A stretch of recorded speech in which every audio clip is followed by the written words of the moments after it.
S ವೀಕ್ಷಕ ನಮಸ್ಕಾರ. ಇಡೀ ರಾಜ್ಯದಲ್ಲಿ CITU ಸಂಘಟನೆಗಳಿಗೆ ಒಂದು ಚಾಲೆಂಜ್ ಆಗಿರುವಂತ ವಿಚಾರ. CITU ಏನು ಸಂಘಟನೆಗಳಿದೆ, ಕಾರ್ಮಿಕರ ಪರವಾಗಿರುವಂತ CITU ಏನು ಸಂಘಟನೆಗಳಿದೆ, ಅಲ್ಲಿಗೆ ಮತ್ತೊಂದು ರಾಜ್ಯದಲ್ಲಿ ಪ್ರಮುಖವಾಗಿ ಸ್ಟ್ರೈಕ್ ನಡೀತಾ ಇರುವಂತದ್ದು ಕಾರ್ಮಿಕರ ಸ್ಟ್ರೈಕ್ ಕೂಡ ತಾವೇ ನೋಡ್ತಾ ಇದ್ರೆ. ಇಲ್ಲಿ ಮಾಯಾ ಬಂದರ್ ಅಂತ ನಾವು ನೋಡ್ತಾ ಇರೋದು, ಮಾಯಾ ಬಂದರ್ ಡೋರ್ಸ್ ಲಿಮಿಟೆಡ್. ಮೂಲತಃ ಇದು ಕೇರಳ ಮೂಲದ ಒಬ್ರು ವ್ಯಕ್ತಿ ಇರುವಂತದ್ದು. ಏನು ಅಂತಂದ್ರೆ ಕಣ್ಣೂರಿನಲ್ಲಿ ಇವ್ರದೊಂದು ಬ್ರಾಂಚ್ ಇದೆ, ಮಾಯಾ ಬಂದರ್ ಡೋರ್ಸ್ ಅಂತ ಇಲ್ಲಿರುವಂತದ್ದು. ಅಲ್ಲೂ ಕೂಡ ಬೇರೆ ಹೆಸರಲ್ಲಿ ಇರ್ಬೋದು. ಒಂದು ಡೋರ್ನ ರೆಡಿ ಮಾಡುವಂಥದ್ದು. ಸರಿಸುಮಾರು ಒಂದು 34 ಜನ ಇದ್ದಾರೆ ನೀವು ಕಾರ್ಮಿಕರು. 25 ಜನ ಕಾರ್ಮಿಕರಿದ್ದಾರೆ. ಆ 25 ಜನ ಕಾರ್ಮಿಕರು ಕೂಡ ಇವತ್ತು ಬೀದಿ ಪಾಲಾಗಿರೋದ್ರೆ ಏನಕ್ಕೆ ಅಂತ ಹೇಳ್ತಾ ಹೋಗ್ತೀನಿ ನೋಡಿ ಸ್ಟೋರಿ. ಅವ್ರ ಕೈಲಿ ನಿಮ್ಗೆ ಮಾತಾಡ್ತೀನಿ. ನಾನು ಇಲ್ಲಿ ಇರೋವಂಥದ್ದು ಬೂತ್ಕಳ್ಳಿ ಏನಿದೆ, ಆ ಬೂತ್ಕಳ್ಳಿ ಮಧ್ಯೆ ಇರುವಂತ, ಈಗ ನೀವು ನೋಡ್ಬೋದು ಇಲ್ಲಿ ಒಂದು ನೌಕೀಸ್ ಅಂತ ಒಂದು ಶಾಲೆ ಕೂಡ ಇದೆ. ಆ ಶಾಲೆ ಮುಂಭಾಗ ಇರುವಂತ ಒಂದು ಮಾಯಾ ಬಂದರ್ ಡೋರ್ ಅಂತ ಸುಮಾರು ವರ್ಷಗಳಿಂದ ಇದು ಇರೋಂತ ಒಂದು ಡೋರ್ ಲಿಮಿಟೆಡ್ ಏನ್ ನೋಡ್ತಾ ಇದ್ದೀರಾ. ಈ ಒಂದು ಕಂಪನಿಯ ಎಂಪ್ಲಾಯಿಗಳು 25 ಜನ ಇವತ್ತು ಬೀದಿ ಪಾಲಾಗಿದ್ದಾರೆ. ಕಾರಣ ಏನು ಅಂತಂದ್ರೆ, ಇಲ್ಲಿ ಬೇರೆ ಯಾರೋ ಈ ಒಂದು ಸಂಸ್ಥೆ ನಡೆಸ್ತಾ ಇದ್ರು, ಮತ್ತೆ ಅದನ್ನ ಕೇರಳ ಮೂಲದ ಒಬ್ಬ ವ್ಯಕ್ತಿ ತಗೋತಾನೆ. ಮತ್ತೆ ಆಗ ನೂರಾರು ಎಷ್ಟು ವರ್ಷ ಆಯ್ತು ಸರ್ ನಿಮ್ಮೊಂದು 25 ವರ್ಷಗಳ ಕೆಲಸಗಾರರಿದ್ದಾರೆ ಇಲ್ಲಿ. ಇವತ್ತು ಅವ್ರು ಬೀದಿ ಬಿದ್ದಿರೋದು. ಕಾರಣ ಏನು ಅಂದ್ರೆ ಕಂಪ್ನಿ ಲಾಸ್ ಅಲ್ಲಿ ನಡೀತಾ ಇದೆ, ಹಂಗಾಗಿ ನಾವು ತೆಗೆದು ಬಿಡ್ತೀವಿ ಅಂತ. ರಿಯಲ್ ಸ್ಟೋರಿ ಹೇಳ್ತೀನಿ ಕೇಳಿ. ಇಡೀ ರಾಜ್ಯದ ಉದ್ಯಮಿಗಳು ಏನ್ ಮಾಡ್ತಾರೆ ಅಂತಂದ್ರೆ, ಸಣ್ಣ ಕೈಗಾರಿಕೆ ಓಪನ್ ಮಾಡ್ತಾರೆ, ಸರ್ಕಾರದ ಅನುದಾನ ತಗೋತಾರೆ, ಅಥವಾ ಸರ್ಕಾರದ ಭೂಮಿ ತಗೋತಾರೆ, ಅಥವಾ ಯಾವ್ದನ್ನ ಗ್ರೀನ್ ಲ್ಯಾಂಡ್ ಕಡಿಮೆ ರೇಟ್ಗೆ ತಗೋತಾರೆ. ಏನು ಒಂದು ಏನು ಇವತ್ತು ಸ್ಮಾಲ್ ಇಂಡಸ್ಟ್ರಿ ಅಂತ ಮಾಡೋದು, ಇವೆಲ್ಲ ಸ್ಮಾಲ್ ಇಂಡಸ್ಟ್ರಿಗೆ ಬರುವಂತದ್ದು. ಹಾಗಾಗಿ ಕೊನೆಗೆ ಏನಾಗುತ್ತೆ ಅಂದ್ರೆ, ಕಳೆದ ಸರಿ DC ಆಫೀಸ್ ಇದೇ ತರ ಒಬ್ರು ನಂಜನಗೂಡು ಫ್ಯಾಕ್ಟರಿ ಕೂಡ ಮತ್ತೆ ಪಾಲ್ಕಾನ್ ಫ್ಯಾಕ್ಟರಿ ಕೂಡ ಕೂತಿದ್ರು ಇದೇ ತರ. ಕಾರಣ ಏನು ಅಂತಂದ್ರೆ, ಇವತ್ತು ಸಣ್ಣ ಕೈಗಾರಿಕೆಗಳ ಹೆಸರುಗಳಲ್ಲಿ ಸರ್ಕಾರದ ಎಲ್ಲ ಅನುದಾನಗಳು ತಗೋತಾರೆ ಕೆಲವರು. ಜೊತೆಗೆ ಅವ್ರನ್ನ ಕಾರ್ಮಿಕರು ಬಳಸ್ಕೊಂಡು 16 ವರ್ಷ ಲಾಸ್ ಆಯ್ತು ಅಂತ ಬ್ಯಾಂಕ್ಗೂ ಮೋಸ ಮಾಡಬಹುದು, ಅಥವಾ ಕಾರ್ಮಿಕರು ಬೀದಿ ತಗೊಳ್ಳುವಂತ ಕೆಲಸ ಮಾಡುವಂಥದ್ದು ಸಣ್ಣ ಕೈಗಾರಿಕೆ ಉದ್ಯಮಿಗಳು. ಸಂಬಂಧಪಟ್ಟಂತ ಅಧಿಕಾರಿಗಳು ಏನ್ ಮಾಡ್ತಾ ಇದಾರೆ, ಸಂಬಂಧಪಟ್ಟಂತ ಜನಪ್ರತಿನಿಧಿಗಳು ಏನ್ ಮಾಡ್ತಾ ಇದಾರೆ, ಜೊತೆಗೆ ಮುಖ್ಯವಾಗಿ ಇವ್ರಿಗೆ CITU ಏನು ಎಲ್ಲ ಸಂಘಟನೆಗಳು, ಉದಾಹರಣೆಗೆ ಕಾರ್ಮಿಕರ ಹಿತಾಸಕ್ತಿ ಇರುವಂತ ಕಾರ್ಮಿಕ ಸಂಘಟನೆಗಳು ಸೋಕಾಲ್ಡ್ ಇದಾವಲ್ಲ, ಅವರು ಇವ್ರ ಪರ ನಿಂತ್ಕೋತಾರ ಅನ್ನೋದು ಎಕ್ಸ್ಟ್ರಾ ಪ್ರಶ್ನೆ. ಅದಕ್ಕೆ ಮೂಲ ಉದಾಹರಣೆ ನರಸೀಪುರದಲ್ಲಿ ನಡೀತಾರಂತ ಒಂದು ಸಿಲ್ಕ್ ಫ್ಯಾಕ್ಟರಿಯ ಒಂದು 13-14 ದಿನದ ಒಂದು ಸ್ಟ್ರೈಕ್ ಕೂಡ ನಡೀತಾ ಇದೆ. ಅಲ್ಲಿ ಸಿಲ್ಕ್ ಫ್ಯಾಕ್ಟರಿ ಇರಬೇಕು, ಕ್ರೀಡಾಂಗಣ ಬೇಡ ಅಂತ. ಅದೇ ತರ ಇವತ್ತು ಇಲ್ಲಿನ ಕಾರ್ಮಿಕರು ಬೂತ್ಕಳ್ಳಿ ಗ್ರಾಮ ಏನಿದೆ, ಮೈಸೂರಿನ ಬೂತ್ಕಳ್ಳಿ ನೌಕೀಸ್ ಶಾಲೆ ಮುಂದೆ ಇರುವಂತದ್ದು ಕೆಲವೇ ಹೆಜ್ಜೆಗಳಲ್ಲಿರುವಂತದ್ದು ಒಂದು ಹೈವೇ ಕೂಡ ಸಿಗುತ್ತೆ. ದೇವೇಗೌಡ ಸರ್ಕಲ್ ಇಂದ ಈ ಕಡೆ ಇರೋ ಬೂತ್ಕಳ್ಳಿ ಮಧ್ಯೆ ಇರುವಂತ ಮಾಯಾ ಬಂದರ್ ಡೋರ್ಸ್ ಲಿಮಿಟೆಡ್ ಅಂತ ಒಂದೇನು ಸಂಸ್ಥೆ ಇದೆ, ತಾವು ನೋಡ್ತಾ ಇದೀರಾ ನೋಡಿ. ಇಷ್ಟು ಆ ಸಂಸ್ಥೆಯ 25 ಜನ ಕಾರ್ಮಿಕರು ಬೀದಿಗೆ ಬಿದ್ದಿರೋದು. ಆಯ್ತಾ, ಯಾಕೆ ಅಂತ ಅವ್ರನ್ನ ನಿಮ್ಗೆ ಮಾತಾಡಿಸ್ತಾ ಹೋಗ್ತೀನಿ. ಸರ್ ನಮಸ್ಕಾರ ಸರ್. ಸ್ವಲ್ಪ ಎದ್ದು ನಿಂತ್ಕೊಂಡ್ಬಿಡ್ಲಿ, ಎದ್ದು ನಿಂತ್ಕೊಳ್ಳಿ ಸರ್.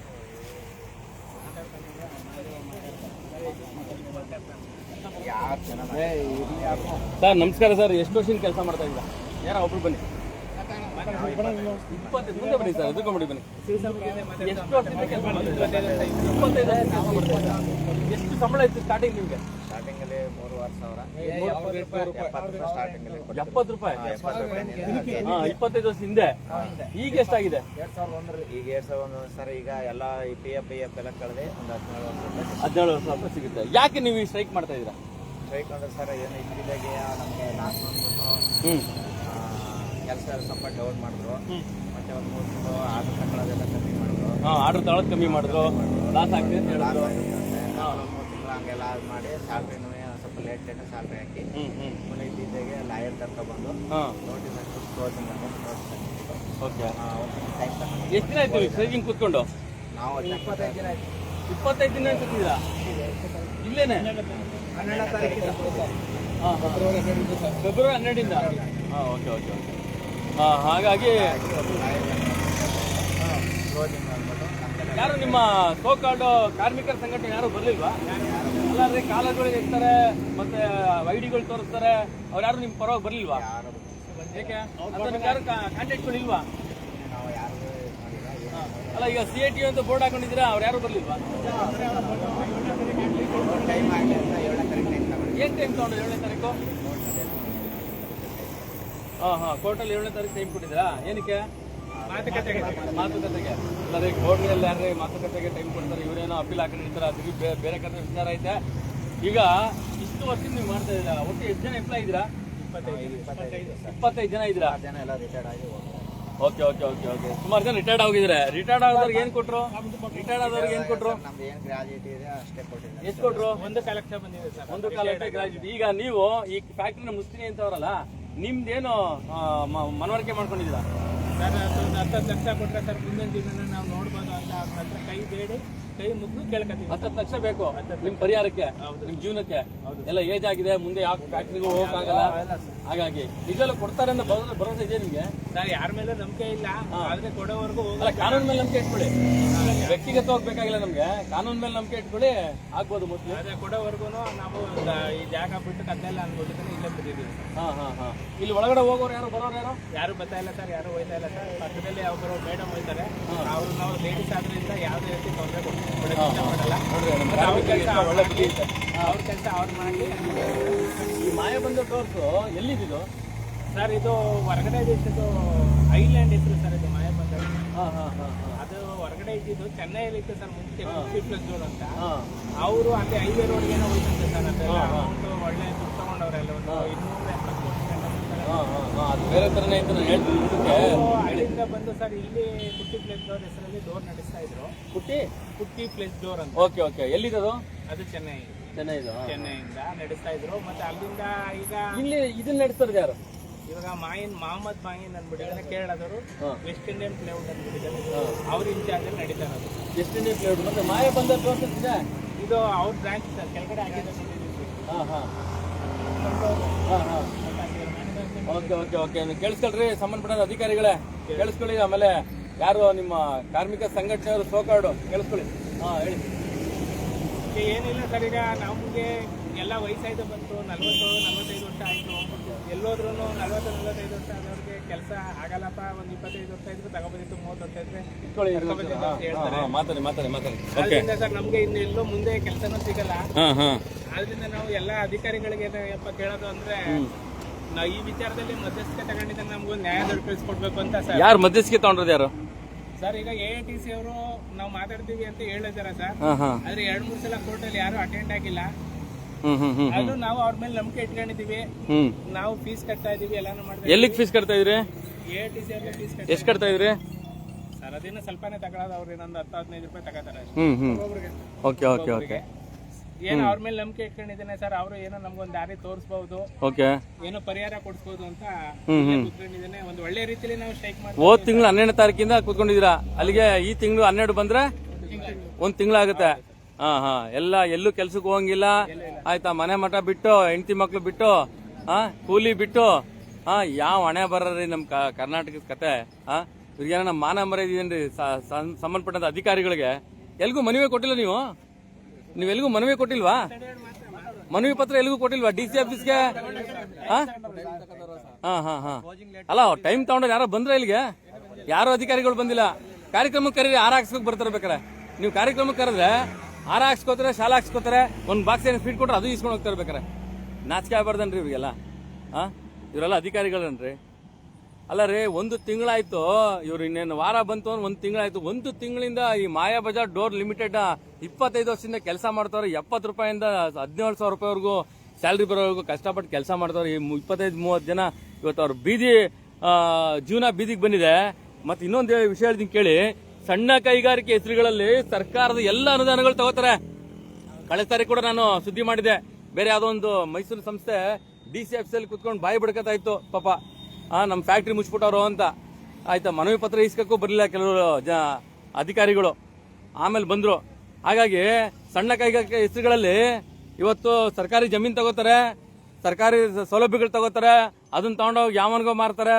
ದೇಸಿ ಗಡಿ ನನ್ನ ಮಕ್ಕಳೆಲ್ಲ ಬಂದು ಇಲ್ಲಿ ನಮ್ಮ ರಾಜ್ಯದಲ್ಲಿ, ನಮ್ಮ ಜಿಲ್ಲೆನಲ್ಲಿ ಆಯ್ತಾ, ಎಲ್ಲ ಸರ್ಕಾರಿ ಅನುದಾನಗಳನ್ನ ಪಡ್ಕೊಳ್ಳುವಂಥದ್ದು. ನಮ್ಮ ಕಾರ್ಮಿಕರು ಬೀದಿಗೆ ಬರುವಂತ ಹಣೆ ಬರ. ಅದು ಕಾರ್ಮಿಕರ ಇಲಾಖೆ ಬೇರೆ, ಅದಕ್ಕೊಬ್ರು ಸಚಿವರು ಬೇರೆ, ಅದನ್ನ ಹೆಸರು ಹೇಳ್ಕೊಂಡು ಒಂದಷ್ಟು ಸಂಘಟನೆಗಳು ಕಾಲರ್ ತೋರಿಸ್ಕೊಂಡು ID ಕಾರ್ಡ್ ತೋರಿಸ್ಕೊಂಡು ಎಲ್ಲೆಲ್ಲಿ ಅವರ ಬೆಳೆ ಬೇಯುತ್ತೆ ಅಲ್ಲಿ ಬೇಯಿಸ್ಕೊಳಕ್ಕೆ. ನಿಮ್ಮಂತವ್ರು ಬೀದಿಗೆ ಬಂದ್ರೆ ಯಾವನ ಕೇಳಕ್ ತಾಕತ್ತಿಲ್ಲ, ಯೋಗ್ಯತೆ ಇಲ್ಲ ಅಲ್ವಾ? ಅಲ್ಲ, ಒಂದು ತಿಂಗಳಿಂದ ಯಾರೋ ಒಬ್ಬ ಅಧಿಕಾರಿ ಬಂದಿದ್ರೆ ಕೇಳಿಸ್ಕೊಳ್ರಿ, ಕಾರ್ಮಿಕ ಇಲಾಖೆ ನಿಮ್ಮ ವೆಬ್ಸೈಟ್ ಕಳಿಸ್ತೀನಿ, ನಿಮ್ಮ ಮೇಲ್ ID ಕಳಿಸ್ತೀನಿ, ನಿಮ್ಮ ಯಾರಿದಾರೆ ಸಚಿವರು, ಕಾರ್ಮಿಕ ಸಚಿವ ಕೂಡ ಅವ್ರ ಮೇಲ್ ID ಕಳಿಸ್ತೀನಿ, ಅವ್ರು ನಿಮ್ಮ ಸರ್ಕಾರಿ ವೆಬ್ಸೈಟ್ ಕಳಿಸ್ತೀನಿ. ನಿಮ್ ಯೋಗ್ಯತೆನ ಏನ್ ಹೇಳ್ತೀರಾ ಸರ್ ಈ ವಿಚಾರವಾಗಿ? ನಮ್ಗೆ ಲೇಬರ್ ಆಫೀಸ್ ಡಿಪಾರ್ಟ್ಮೆಂಟ್ ಲೆಟರ್ ಕೊಟ್ಟಿದ್ದೀವಿ, ಹ್ಮ್ ಎಲ್ಲ ಲೆಟರ್ ಕೊಟ್ಟು ಬಂದಿದ್ದೀವಿ. ಹ್ಮ್ ನೀವು ಬಂದು ಯಾವ್ದು ಬಗ್ಗೆ ತನಿಖೆ ಮಾಡಿಲ್ಲ. ಈಗ ಇವರು ಏಕಿ ನಮ್ಗೆ 12ನೇ ತಾರೀಕು ಕ್ಲೋಸ್ ಮಾಡ್ಬಿಟ್ಟಿದ್ದಾರೆ. ಕ್ಲೋಸ್ ಮಾಡಿ ಕಾನೂನು ಪ್ರಕಾರ ನಿಮ್ಗೆ ಏನ್ ಕೊಡ್ಬೇಕು. ಈಗ ಅಲ್ಲಿರೋದು ಜಾಗದಲ್ಲಿ ಏನ್ ನಡೀತಾ ಇದೆ? ಜಾಗದಲ್ಲಿ ಏನು ನಡೀತಿಲ್ಲ ಸರ್. ಅಲ್ಲ, ಈಗ ಅದೇನೋ ಲೇಔಟ್ ಆಗ್ತಿದೆ ಅಂತ ಹೇಳಿದ್ರು. ಆಮೇಲೆ ಈಗ ಫ್ಯಾಕ್ಟ್ರಿ ಇದ್ರಲ್ಲಿ ಮಿಷಿನರಿಗಳೆಲ್ಲ ಏನಾಯ್ತು? ಎಲ್ಲ ಇದೆ. ಅದೇನು ಹೇಳಿದ್ರೆ ನಮ್ಮನ್ನ ಬಿಟ್ಬಿಟ್ಟು ಬೇರೆಯವ್ರು ಸೇರ್ಸ್ಕೋತಾರೆ ಅಂತ. ಅಲ್ಲ, ನಿಮ್ಮನ್ನ ನಾನು ಕಾಂಟ್ಯಾಕ್ಟ್ ಮಾಡ್ತೀನಿ, ಫೋನ್ ನಂಬರ್ ತಗೊಂಡಿರ್ತೀನಿ. ಆ ರೀತಿ ಅವ್ರೇನ ನಮ್ಮ ಕರ್ನಾಟಕದ ಲೇಬರ್ಗಳು ಬಿಟ್ಟು ಇವ್ರು ಬೇರೆಯವ್ರು ತಗೊಂಡ್ರೆ ಈ ಬಿಹಾರಿಗಳು ಬಿಟ್ಟಿಯಾಗಿ ಸಿಗ್ತಾರೆ ಅನ್ಬಿಟ್ಟು ಏನೋ ತಗೊಂಡ್ರೆ ಇವರು, ಅವಾಗ ಗೊತ್ತಾಗ್ತದೆ ಇವ್ರ ಕತೆ. ಆಯ್ತು, ನಾವು ಬರ್ತೀವಿ. ಇವತ್ತೇ ಬರೀ ಸುದ್ದಿಗೋಸ್ಕರ ಮಾಡ್ತಾ ಇಲ್ಲ ಇದನ್ನ. ನಿಮ್ಮ ಫೋನ್ ನಂಬರ್ಗಳು ತಗೊಂಡು ಲಿಂಕ್ ಅಲ್ಲಿ ಇರ್ತೀನಿ, ನನ್ನ ಗ್ರೂಪ್ ಅಲ್ಲಿ ಕೂಡ ಇರ್ತೀರಿ, ನೀವು ಮಾಧ್ಯಮ ಗ್ರೂಪ್ ಅಲ್ಲಿ ಕೂಡ ಇರ್ತೀರಾ. ಹೇಳಿ ಏನ್ ನಿಮ್ಮ ಅಹವಾಲು ಅಂತ. ಅಹವಾಲು ಈಗ ಅವ್ರು 12ನೇ ತಾರೀಕು ಹೇಗೆ ಕ್ಲೋಸ್ ಮಾಡಿದ್ದಾರೆ, ಕಾನೂನು ಪ್ರಕಾರವಾಗಿ ಏನೇನು ಕೊಡಬೇಕು ಅಂತ ಮನೆಗೆಲ್ಲ ನೋಟಿಸ್ ಬೇಡ ಇಶ್ಯೂ ಮಾಡಿದ್ದಾರೆ. ನೋಟಿಸ್ ಇಶ್ಯೂ ಮಾಡಿದರೆ ಈಗ ಆಲ್ರೆಡಿ ಒಂದು ನೀವು ಅವ್ರು ನೋಟಿಸ್ ಕೊಟ್ಟಾರೆ, ನೀವು ರಿಸೀವ್ ಮಾಡ್ಕೊಂಡಿದ್ದೀರಾ? ಮಾಡಿದ್ದೀವಿ.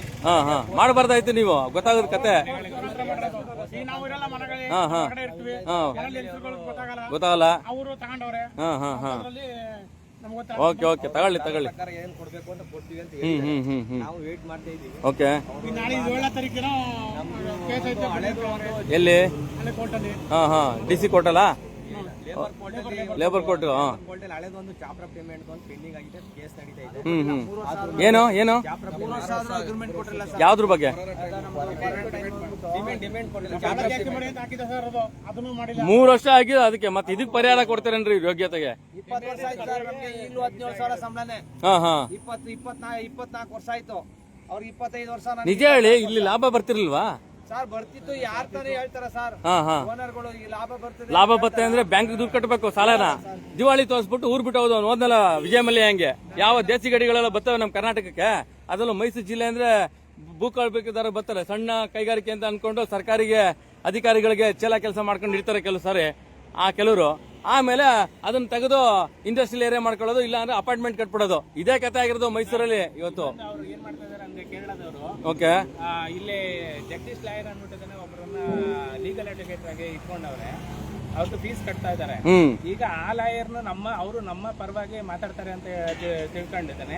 ಅವ್ರನ್ನ ನಮ್ಮದಂತೆ ಸರ್, ಅವರು ಕೇರಳದಿಂದ ಒಬ್ಬ ಲಾಯರ್ನ ಕರ್ಕೊಂಡು ಬಂದಿದ್ದಾನೆ. ಅವರು ರೂಲ್ಸ್ ಪ್ರಕಾರ ಏನ್ ಮಾಡ್ಬೇಕು ಅಂತ ಇದ್ದಾನೆ, ಇಲ್ಲಿ ಇವ್ರಿಗೆ ಆಪೋಸಿಟ್ ಆಗಿ ನಿಂತ್ಕೊಂಡಿದ್ದಾನೆ. ಅವರು ಮಾಡ್ತಾ ಇದಾರೆ ಸರ್.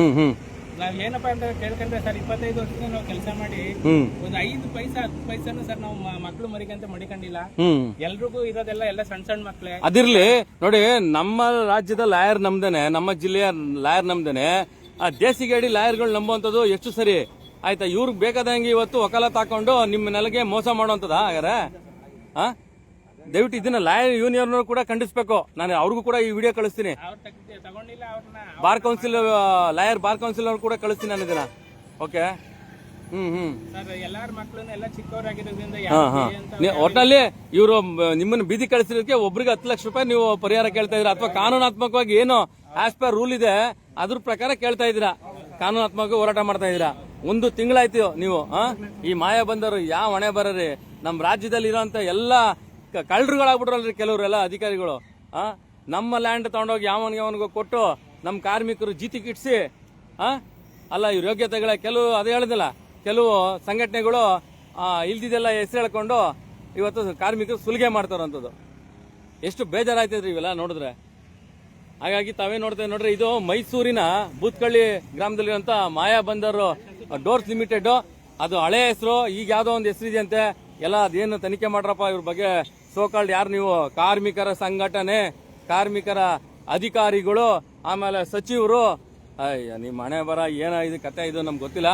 ಹಾಗಾಗಿ ನಾವಂತೂ ಇವ್ರ ಜೊತೆಲಿ ಇರ್ತೀವಿ ಸರ್. ನಿಮ್ ಜೊತೆ ನಿಮ್ ನ್ಯಾಯ ಸಿಗೋರ್ಗು ಇರ್ತೀವಿ. ಕೇವಲ ಇದೊಂದೇ ಮಾಧ್ಯಮ ಅಲ್ಲ, ಎಲ್ಲಾ ಮಾಧ್ಯಮಕ್ಕೂ ಕಳಿಸ್ಕೊಡ್ತೀನಿ. ಯೋಗ್ಯತೆ ಇರೋರು ಬೇಕಾದ್ರೆ ಹಾಕೊಳ್ಳಿ, ಡೈರೆಕ್ಟ್ ಲೈವ್ಗೆ ಹೇಳ್ತಾ ಇದೀನಿ. ಹಾಗಾಗಿ ಒಬ್ಬ ಕಾರ್ಮಿಕರ ಹಿತಾಸಕ್ತಿ ನೋಡಿದಿರಂತ ಒಂದಿನ ಹಂಗಾರೆ ಕಾರ್ಮಿಕ ಸಂಘಟನೆ ಇರೋದು. ಇನ್ಯಾವ ಕಾರ್ಮಿಕ ಸಂಘಟನೆಗಳಿಲ್ವಾ ಮೈಸೂರಿನಲ್ಲಿ?